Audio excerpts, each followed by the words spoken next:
Victoria ಆಸ್ಪತ್ರೆಯ ಆವರಣದಲ್ಲಿರುವಂತಹ nephro urology ಸಂಸ್ಥೆಯ ಎಡವಟ್ಟಿನ ಬಗ್ಗೆ ನ್ಯೂಸ್ ಫಸ್ಟ್ ಇವತ್ತು ಬೆಳಗ್ಗೆ ಸುದ್ದಿ ಮಾಡಿತು.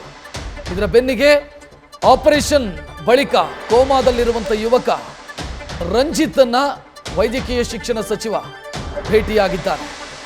ಕೋಮಾದಲ್ಲಿದ್ದಾನೆ ಆ ಯುವಕ. ವಿಕ್ಟೋರಿಯಾ ಆಸ್ಪತ್ರೆಗೆ ಭೇಟಿ ನೀಡಿ ಮಾಹಿತಿಯನ್ನು ಪಡೆದಿದ್ದಾರೆ. ಸಚಿವ ಈ ಬಗ್ಗೆ ಕಮಿಟಿ ರಚನೆ ಮಾಡಿ ತನಿಖೆ ಮಾಡೋದಕ್ಕೆ ನಾನು ಸೂಚನೆ ಕೊಟ್ಟಿದ್ದೀನಿ. ಕಮಿಟಿಯ ವರದಿಯ ಬಳಿಕ ನಾವು ಕ್ರಮ ಕೈಗೊಳ್ತೀನಿ ಅಂತ ಶರಣಪ್ರಕಾಶ್ ಪಾಟೀಲ್ ಪ್ರತಿಕ್ರಿಯೆ ಕೊಟ್ಟಿದ್ದಾರೆ. ಇವತ್ತು ಬೆಳಗ್ಗೆ 11 ಗಂಟೆಗೆ ನ್ಯೂಸ್ ಫಸ್ಟ್ ಈ ಬಗ್ಗೆ ಸಮಗ್ರ ವರದಿಯನ್ನು ಪ್ರಸಾರ ಮಾಡಿತ್ತು. ಇದಾದ ಬೆನ್ನಿಗೆ ಈಗ ವೈದ್ಯಕೀಯ ಶಿಕ್ಷಣ ಸಚಿವ ಆಸ್ಪತ್ರೆಗೆ ಭೇಟಿ ನೀಡಿ ಪರಿಶೀಲನೆಯನ್ನು ಮಾಡಿದ್ದಾರೆ.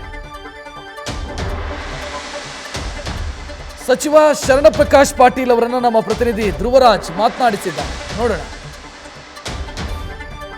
ನೆಫ್ರೋ ಯೂರಾಲಜಿ ಸಂಸ್ಥೆಯಲ್ಲಿ ಕೋಮಕ್ಕೆ ಹೋಗಿದ ಯುವಕನ ಪ್ರಕರಣಕ್ಕೆ ಸಂಬಂಧಪಟ್ಟಂತೆ ನನ್ನ ಜೊತೆ ಮಾತನಾಡಲಿಕ್ಕೆ ವೈದ್ಯಕೀಯ ಶಿಕ್ಷಣ ಸಚಿವರಾದಂತಹ ಶರಣಪ್ರಕಾಶ್ ಪಾಟೀಲ್ ಅವರಿದ್ದಾರೆ. ಸರ್, ಈಗ ನೆಫ್ರೋ ಯೂರಾಲಜಿಯಲ್ಲಿ ದಾಖಲಾದಂತಹ ಒಬ್ರು ಪೇಷಂಟ್ ಆಪರೇಷನ್ ಆದ ನಂತರ ಕೋಮಕ್ಕೆ ಹೋಗಿದ್ದಾರೆ. ಇದಕ್ಕೆ ವೈದ್ಯರ ನಿರ್ಲಕ್ಷ್ಯ ಕಾರಣ ಅಂತ ಅವರ ಕುಟುಂಬಸ್ಥರು ಆರೋಪ ಮಾಡ್ತಾ ಇದ್ದಾರೆ. ಸರ್, ಇದ್ರ ಬಗ್ಗೆ ನಿಮ್ ರಿಯಾಕ್ಷನ್ ಏನು ಸರ್?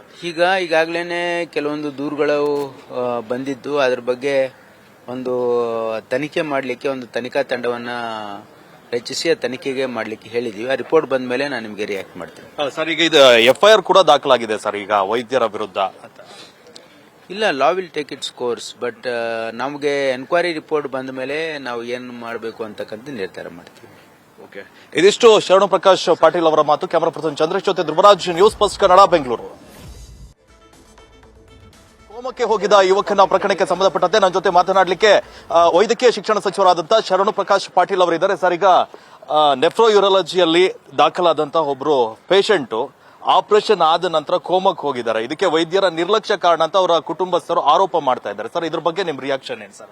ಈಗಾಗಲೇ ಕೆಲವೊಂದು ದೂರುಗಳು ಬಂದಿದ್ದು, ಅದ್ರ ಬಗ್ಗೆ ಒಂದು ತನಿಖೆ ಮಾಡಲಿಕ್ಕೆ ಒಂದು ತನಿಖಾ ತಂಡವನ್ನ ರಚಿಸಿ ತನಿಖೆಗೆ ಮಾಡ್ಲಿಕ್ಕೆ ಹೇಳಿದೀವಿ. ಆ ರಿಪೋರ್ಟ್ ಬಂದ ಮೇಲೆ ನಾನು ನಿಮಗೆ ರಿಯಾಕ್ಟ್ ಮಾಡ್ತೀನಿ. ಸರ್, ಈಗ ಇದು FIR ಕೂಡ ದಾಖಲಾಗಿದೆ ಸರ್ ಈಗ ವೈದ್ಯರ ವಿರುದ್ಧ.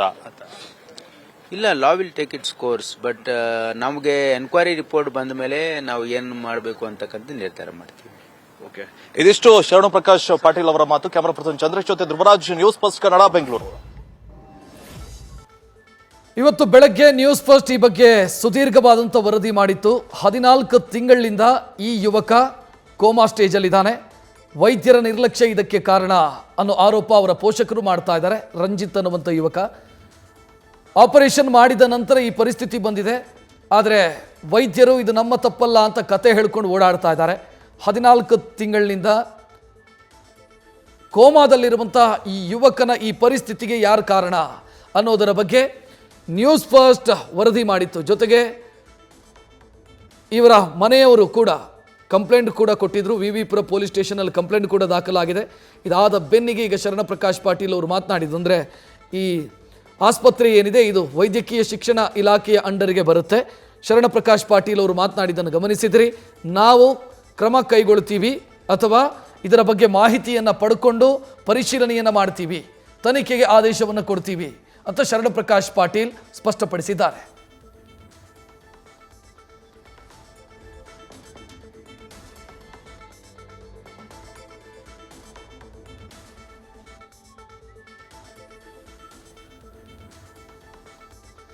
ನೆಫ್ರೋ ಯೂರಾಲಜಿ ಸಂಸ್ಥೆ ಏನಿದೆ ವಿಕ್ಟೋರಿಯಾ ಆಸ್ಪತ್ರೆಯ ಆವರಣದಲ್ಲಿರುವಂಥ ಆಸ್ಪತ್ರೆ, ಇದಕ್ಕೆ 2022 ಸೆಪ್ಟೆಂಬರ್ ತಿಂಗಳಲ್ಲಿ ಚಿಕಿತ್ಸೆಗಾಗಿ ದಾಖಲಾಗ್ತಾನೆ ರಂಜಿತ್ ಅನ್ನುವಂಥ ಯುವಕ. ರಾಮನಗರ ಮೂಲದ ಯುವಕ.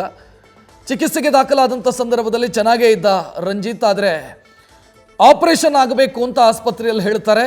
ಆಪರೇಷನ್ ಒಂದು ದೀರ್ಘ ಸರ್ಜರಿಯನ್ನು ಮಾಡ್ತಾರೆ. ಆ ಸರ್ಜರಿಯ ಬಳಿಕ ಕೋಮಾಗೆ ಹೋಗಿದ್ದಾನೆ ರಂಜಿತ್.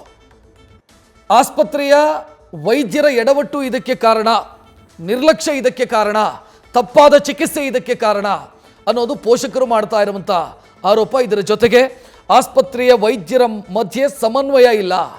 ಒಬ್ಬರನ್ನು ಕಂಡ್ರಿಗೆ ಒಬ್ಬರಿಗಾಗಲ್ಲ ಅನ್ನೋ ಸ್ಥಿತಿ ಇದೆ. ಅಲ್ಲಿ ಸರಿಯಾಗಿ ಚಿಕಿತ್ಸೆ ಅಲ್ಲಿ ಬಂದಂಥ ಪೇಷಂಟ್ಸಿಗೆ ಸಿಗ್ತಾ ಇಲ್ಲ ಅನ್ನೋ ಆರೋಪವೂ ಕೂಡ ಕೇಳಿಬರ್ತಾ ಇದೆ.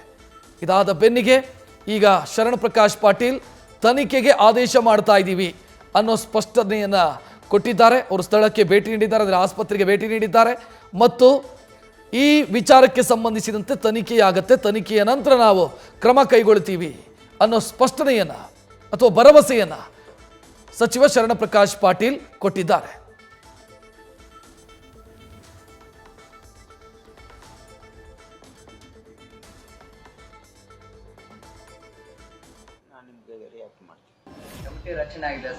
ನಾನು ಇದ್ರ ಬಗ್ಗೆ ಒಂದು ನಿಮ್ಮ ಟಿವಿಯಲ್ಲಿ ನಾನು ನೋಡಿದೆ. ಅದಕ್ಕೆ ಈಗಾಗ್ಲೇನೆ ಕೆಲವೊಂದು ದೂರುಗಳು ಬಂದಿದ್ವು. ಈಗಾಗ್ಲೇನೆ ಒಂದು ಕಮಿಟಿಯನ್ನ ಕಾನ್ಸ್ಟಿಟ್ಯೂಟ್ ಮಾಡಿ ಎನ್ಕ್ವೈರಿ ಮಾಡಕ್ ಹೇಳಿದೀವಿ. ಎನ್ಕ್ವೈರಿ ರಿಪೋರ್ಟ್ ಬಂದ್ಮೇಲೆ ನಾವು ಕ್ರಮ. ಅಲ್ಲಿನ ಡೈರೆಕ್ಟರ್ ಕೇಶವಮೂರ್ತಿ ಅನ್ನೋರು ಅಧಿಕಾರದ ಆರಂಭದಲ್ಲಿ ಬರೀ 4 ತಿಂಗಳಿಗೆ ಏನೋ ಕೊಟ್ಟಿದ್ರಂತೆ. ಈಗ 4 ವರ್ಷ ಆದ್ರೂ ಕೂಡ ಹಾಗೆ ಇದ್ದಾರೆ. ಅದರಲ್ಲಿ ಕೂಡ ಲೋಪ ಇದೆ ಅನ್ನುವಂಥದ್ದು ಒಂದು ವಿಚಾರ. ಮತ್ತೊಂದು ಕಿಡ್ನಿ ಟ್ರಾನ್ಸ್ಪ್ಲಾಂಟ್ ಹೋದ್ರೆ ಯಾರು ಕೂಡ ಬದುಕ್ತಾ ಇಲ್ಲ ಅನ್ನುವಂತ ಆರೋಪಗಳಿದಾವೆ ಸರ್. 4-5 ಸಾವುಗಳಾಗಿದೆ. ಈಗ ಈ ರೀತಿ ಕಂಪ್ಲೇಂಟ್ ಬಂದಿದ್ದಕ್ಕೇನೆ ನಾವು ಅಲ್ಲಿ ಒಂದು ಎನ್ಕ್ವೈರಿ ಮಾಡಕ್ಕೆ ಒಂದು ಕಮಿಟಿಯನ್ನ ಕಾನ್ಸ್ಟಿಟ್ಯೂಟ್ ಮಾಡಿ ಎನ್ಕ್ವೈರಿ ಮಾಡಿಸ್ತಾ ಇದ್ದೀವಿ. ಆ ಎನ್ಕ್ವೈರಿ ಕಮಿಟಿ ರಿಪೋರ್ಟ್ ಬಂದ್ಮೇಲೆ ನಾನು ನಿಮ್ಗೆ ರಿಯಾಕ್ಟ್ ಮಾಡ್ತೀನಿ. ಈ ಕಮಿಟಿ ರಚನೆ ಆಗಿದೆ, ಎನ್ಕ್ವೈರಿ ಆಗ್ತಾ ಇದೆ, ಎನ್ಕ್ವೈರಿ ನಡೀತಾ ಇದೆ. ಈಗ ಆಲ್ರೆಡಿ ಒಂದು 2 ಕೇಸಸ್ ಏನೋ ಕಿಡ್ನಿ ಈ ಬಗ್ಗೆ ಹೆಚ್ಚಿನ ಡೀಟೇಲ್ ನೀಡೋದಕ್ಕೆ ನಮ್ಮ ಪ್ರತಿನಿಧಿ ಅಂಕಿತಾ ನ್ಯೂಸ್ ಡೆಸ್ಕ್ ಇಂದ ನೇರ ಸಂಪರ್ಕದಲ್ಲಿ. ಅಂಕಿತಾ, ಶರಣ್ ಪ್ರಕಾಶ್ ಪಾಟೀಲ್ ಅವರು ಮಾತನಾಡ್ತಾ ಇರೋದನ್ನು ಗಮನಿಸ್ತಾ ಇದ್ದೀವಿ. 14 ತಿಂಗಳಿನಿಂದ ಆ ಯುವಕ ಅದೇ ಪರಿಸ್ಥಿತಿಯಲ್ಲಿದ್ದಾನೆ. ಈ ಗಮನಕ್ಕೆ ಬಂತು ಅನ್ನೋ ರೀತಿಯಲ್ಲಿ ಮಾತನಾಡ್ತಾ ಇದ್ದಾರೆ. ನನಗೆ ಯಾಕೋ ಇದು ಈ ಜಾಣ ಕುರುಡು ಅಂತ ಹೇಳ್ತಾರೆ, ಆ ರೀತಿ ಅನಿಸ್ತಾ ಇದೆ ಇದನ್ನು ನೋಡಿದರೆ. ಖಂಡಿತವಾಗ್ಲೂ. ಯಾಕಂತಂದ್ರೆ ರಂಜಿತ್ ಅವರ ಪೋಷಕರು ಮಾತನಾಡುವಂತಹ ಸಂದರ್ಭದಲ್ಲಿ ಹೇಳಿದ್ರು, ಸಂಬಂಧಪಟ್ಟವರಿಗೆ ಎಲ್ರಿಗೂ ಕೂಡ ನಾವು ದೂರನ್ನ ಕೊಟ್ಟಿದ್ದೀವಿ. ಸಿಎಂ ಸಿದ್ದರಾಮಯ್ಯ ಜೊತೆಗೆ ಆರೋಗ್ಯ ಸಚಿವರಾಗಿರುವಂತಹ ದಿನೇಶ್ ಗುಂಡೂರಾವ್ ಜೊತೆಗೆ ಶರಣ ಪಾಟೀಲ್ ಪ್ರಕಾಶ್ ಅವ್ರಿಗೂ ಕೂಡ ಎಲ್ಲಾ ರೀತಿಯ ದೂರನ್ನ ನಾವು ಕೊಟ್ಟಿದ್ದೀವಿ, ಅವ್ರಿಗೆ ಗೊತ್ತಿದೆ ಅನ್ನೋ ವಿಚಾರವನ್ನ ಕೂಡ ಅವರು ಹೇಳಿದ್ರು.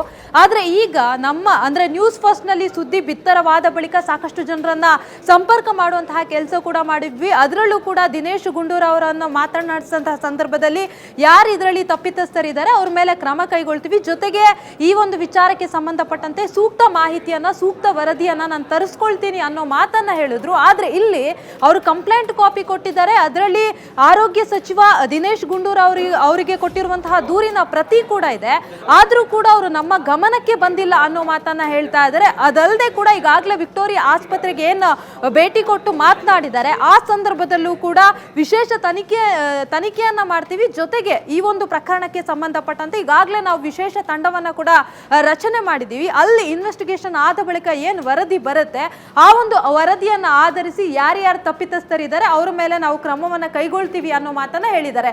ಎಲ್ಲೋ ಒಂದು ಕಡೆ ಇದು ಮಾಧ್ಯಮಕ್ಕೆ ಅಂದ್ರೆ ಮೇಲ್ನೋಟಕ್ಕೆ ನೋಡಿದಂತಹ ಸಂದರ್ಭದಲ್ಲಿ ಮಾಧ್ಯಮದಲ್ಲಿ ಬರ್ತಾ ಇದೆ ಅನ್ನೋ ಕಾರಣಕ್ಕೆ ಈ ರೀತಿಯ ಉತ್ತರವನ್ನ ಕೊಡ್ತಾ ಇದ್ದಾರೆ, ಅಥವಾ ಅವರ ಗಮನಕ್ಕೆ ನಿಜವಾಗ್ಲೂ ಬಂದಿಲ್ವಾ ಅನ್ನೋ ಪ್ರಶ್ನೆ ಉದ್ಭವ ಆಗ್ತಾ ಇದೆ. ಸತತ 14 ತಿಂಗಳುಗಳ ಕಾಲ ಆಸ್ಪತ್ರೆಯಲ್ಲಿರುವಂತಹ ರಂಜಿತ್ ಅವರ ಪೋಷಕರು ಈಗಾಗಲೇ ಸಾಕಷ್ಟು ಕಡೆಗಳಲ್ಲಿ ಸಾಕಷ್ಟು ಜನರನ್ನ ಸಂಪರ್ಕಿಸುವಂತಹ ಕೆಲಸವನ್ನ ಮಾಡಿದ್ರು. ಆಸ್ಪತ್ರೆಯಲ್ಲಿರುವಂತಹ ಹಿರಿಯ ಅಧಿಕಾರಿಗಳಾಗಿರ್ಬೋದು, ಆಸ್ಪತ್ರೆಯ ವೈದ್ಯರು ಜೊತೆಗೆ ನಿರ್ದೇಶಕರು ಎಲ್ಲರನ್ನ ಕೂಡ ಕಾಂಟ್ಯಾಕ್ಟ್ ಮಾಡುವಂತಹ ಕೆಲಸವನ್ನ ಮಾಡಿದ್ರು. ಆ ಸಂದರ್ಭದಲ್ಲೂ ಕೂಡ ಸರಿಯಾಗಿ ರೆಸ್ಪಾಂಡ್ ಮಾಡಿಲ್ಲ, ಜೊತೆಗೆ ಅವ್ರಿಗೆ ಬೇಕಾದಂತಹ ಒಂದಷ್ಟು ದಾಖಲೆಗಳನ್ನ ಕೊಟ್ಟಿಲ್ಲ ಅನ್ನೋ ಆರೋಪ ನ್ಯೂಸ್ ಫಸ್ಟ್ ನಲ್ಲಿ ವರದಿ ಬಿತ್ತರವಾದ ಬಳಿಕ ಸಾಕಷ್ಟು ಜನ ಅದಕ್ಕೆ ರಿಯಾಕ್ಟ್ ಮಾಡುವಂತಹ ಕೆಲಸವನ್ನ ಕೂಡ ಮಾಡಿದ್ರು. ಜೊತೆಗೆ ಈಗಾಗಲೇ ಏನು ವರದಿ ತರಿಸ್ಕೊಡಿ ಅಂತ ಹೇಳಿದ್ದಾರೆ, ಆ ವರದಿಗೆ ಸಂಬಂಧಪಟ್ಟಂತೆ ಬೇಕಾದಂತಹ ಎಲ್ಲಾ ದಾಖಲೆಗಳನ್ನ ಕೂಡ ನಾವು ಕೊಟ್ಟಿದ್ದೀವಿ ಅಂತ ಹೇಳಿ ವೈದ್ಯರು ಕೂಡ ಹೇಳ್ತಾ ಇದ್ದಾರೆ. ಅಂದ್ರೆ ಆಪರೇಷನ್ ಮಾಡುವಂತಹ ಸಂದರ್ಭದಲ್ಲಿ ಏನೆಲ್ಲ ಆಯ್ತು ಅನ್ನೋದಕ್ಕೆ ಸೂಕ್ತವಾದ ಮಾಹಿತಿಯನ್ನ ಕಾರಣಗಳನ್ನ ಅವ್ರು ಕೊಡಬೇಕಾಗತ್ತೆ. ಆ ನಿಟ್ಟಿನಲ್ಲಿ ಈಗಾಗಲೇ ಆ ಒಂದು ವರದಿಯನ್ನ ತರಿಸ್ಕೊಳ್ಳೋದಕ್ಕೂ ಕೂಡ ಹಿರಿಯ ಅಧಿಕಾರಿಗಳು ಮುಂದಾಗಿದ್ದಾರೆ. ಇನ್ನು ಈ ಒಂದು ಘಟನೆಗೆ ಸಂಬಂಧಪಟ್ಟಂತೆ ವಿವಿಪುರಂ ಪೊಲೀಸ್ ಠಾಣೆಯಲ್ಲಿ ಕೂಡ ಒಂದು NCR ದಾಖಲಾಗುತ್ತೆ. ಆ ಒಂದು ದಾಖಲಾದಂತಹ ದೂರಿನ ಪ್ರತಿಯಲ್ಲಿ ಯಾರ್ಯಾರ ವಿರುದ್ಧ ಇರುವ ಆರೋಪವನ್ನ ಮಾಡ್ತಾ ಇದ್ದಾರೆ, ಈಗಾಗಲೇ ಸುಮಾರು 4 ಜನ ವೈದ್ಯರ ವಿರುದ್ಧ ಆರೋಪವನ್ನ ಮಾಡ್ತಾ ಇದ್ದಾರೆ. ಹಾಗಾಗಿ ಯಾವ ರೀತಿಯಾಗಿ ಅವರು ಆಪರೇಷನ್ ಮಾಡಿದ್ರು, ಜೊತೆಗೆ ಇದರಲ್ಲಿ ಯಾರೆಲ್ಲ ಇನ್ವಾಲ್ವ್ ಆಗಿದ್ದಾರೆ ಅನ್ನೋದ್ರ ಬಗ್ಗೆ ಮಾಹಿತಿಯನ್ನ ಪಡ್ಕೊಳ್ತಾ ಇದ್ದಾರೆ. ಅದನ್ನು ಹೊರತುಪಡಿಸಿ ಅಂದ್ರೆ ಕೇವಲ ರಂಜಿತ್ ಕೇಸು ಮಾತ್ರ ಅಲ್ಲ, ಸುಮಾರು 4-5 ಕೇಸ್ಗಳು ಇದೇ ತರ ಆಗಿದೆ ಅಂತ ಹೇಳ್ತಾ ಇದ್ದಾರೆ. ಹಾಗಾಗಿ ಆ 4-5 ಕೇಸ್ಗಳೇನಿದೆ ಆ ಒಂದು ಕೇಸ್ಗಳ ಡಾಕ್ಯುಮೆಂಟ್ಸ್ ಅಂದ್ರೆ ದಾಖಲೆಗಳೇನಿದೆ ಅದರ ಒಂದು ವರದಿಯನ್ನ ಕೂಡ ತರಿಸ್ಕೊಳ್ಳೋದಕ್ಕೆ ಈಗಾಗಲೇ ಮುಂದಾಗಿದ್ದಾರೆ. ರಕ್ಷಕ್, ಧನ್ಯವಾದ ಅಂಕಿತಾ ಮಾಹಿತಿಗೆ. ನ್ಯೂಸ್ ಫಸ್ಟ್ ನಿರ್ಭೀತಿಯಿಂದ ನಿಮ್ಮ ಪರವಾಗಿ.